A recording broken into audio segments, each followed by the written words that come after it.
Hi everyone. This past week we've been exploring the concepts of Title IX and disability.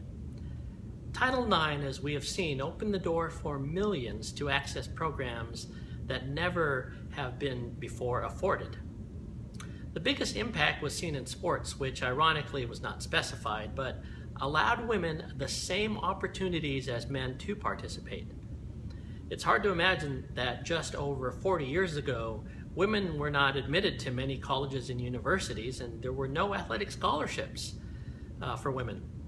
And subjects of study, including math, science, and engineering, were a realm just for men.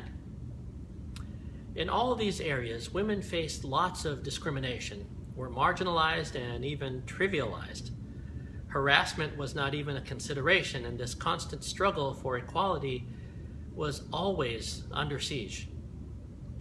While much has changed, harassment and even sexual violence sadly still exists, and our discussion this week explored some responses from the institution regarding a case of sexual assault on a university campus.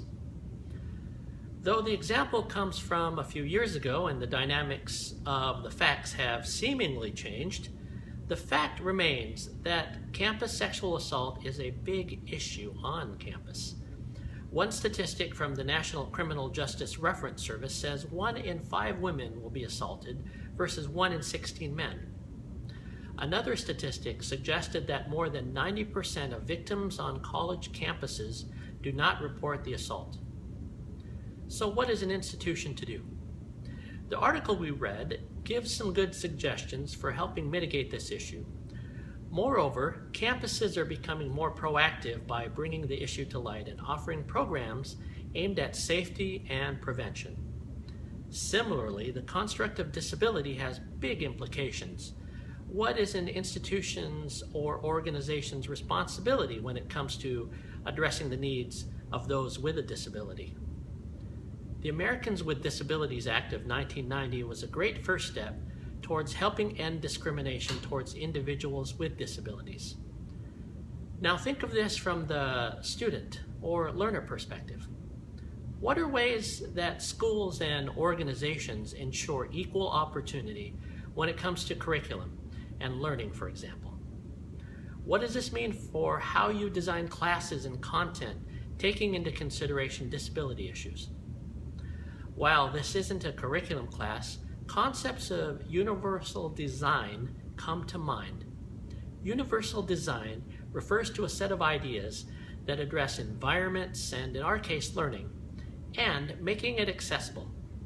It's more of a framework for ensuring that nobody gets left behind.